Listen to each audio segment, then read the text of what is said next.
Welcome back. Now, South Africa is seeing a strong and sustained shift towards online grocery and food shopping. A transformation accelerated by pandemic-era changes in consumer behavior. Conservative estimates put the number of delivery bikes moving from store to store each day at more than 50,000, a figure that would have been inconceivable only a few years ago.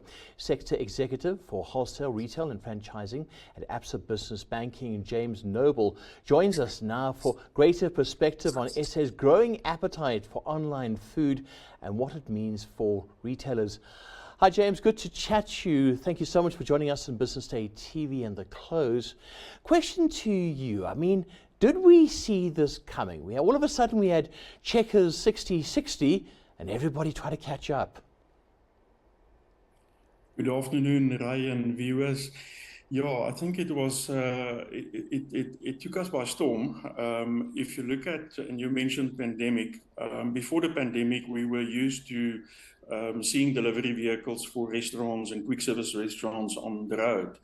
But since the pandemic, the food retail or grocery retail increased significantly. And therefore, yeah, we started seeing that significant spike in scooters on the road or delivery vehicles on the road.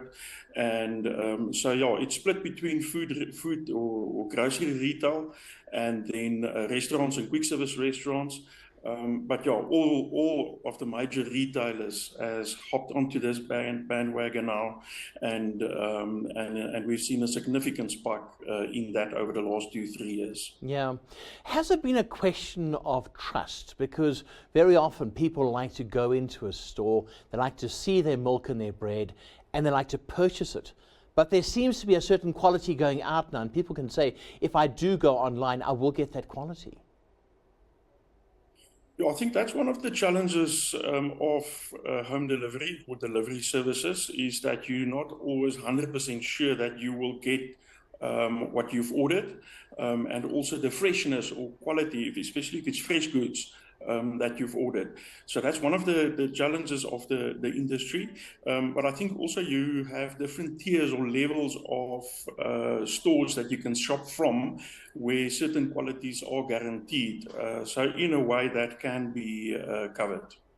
See, now this is interesting. What sort of figures have we seen versus online trading versus going into a store? It seems to be going out of perspective. It seems to be going out of proportion, rather, going towards online. I'll stay at home.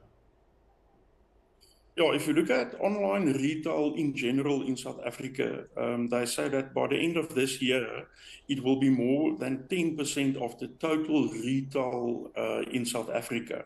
So it is quite significant. Also, if you look at how it has grown over the last couple of years, Absa's figure shows that just from last year to this year, we've already seen a growth of more than 10% year on year. So it's definitely a growing trend. James, are we looking at some of the others catching up? And I started with Checkers 60-60, and I'll be very honest with you. These were the guys that put us on the map. You've even had the little action figures and all the rest of it that's come out. Are the others catching up? Have they caught up? Because Pick n Pay saw quite a dive. All of a sudden, there was Checkers and Pick n Pay were having board meetings and discussing what to do next. Yeah, definitely.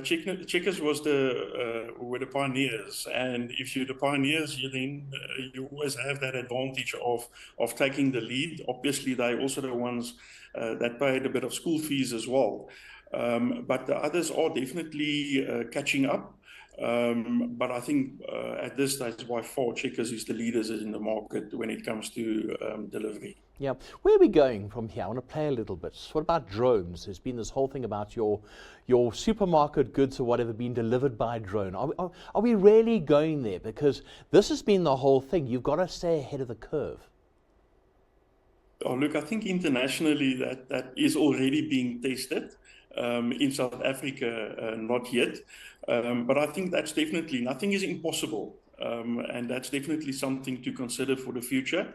But currently, I think in South Africa, we are limited to either a scooter or maybe a vehicle, a van or a car delivering your goods to your house. Yeah, I suppose that bleeds on to my next question. Are we looking at new players also coming into the market? Are you seeing new green shoots elsewhere where people are basically saying, I need to get into the market, I need to get in and I need to start doing the same sort of thing? So I think on the transport and logistics side, I've definitely seen a couple of companies coming forward in supplying scooters for these retailers. They're also moving away from your normal fuel scooters to electric vehicle scooters.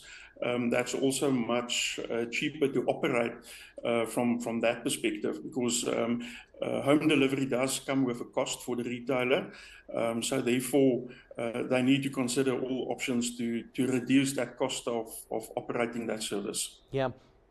Let's look at the business model now. Franchising, when I'm talking about distribution, when it's going out, online sales, etc. Are we looking at franchises now emerging that they've caught on that this is our future, this is where we're going? In your restaurant and quick service restaurant industry, definitely. A lot of these franchise brands mentioned to us that they've seen a significant spike in online orders and deliveries rather than customers coming into their restaurants to eat in. So that's definitely that's definitely a big trend currently in the restaurant and quick service restaurant industry. James, it's been great to chat to you. Thank you so much for joining us on The Close. I really do appreciate you taking the time. Thank you so much. That was James Noble, Sector Executive for Wholesale, Retail and Franchising and Absa Business Banking.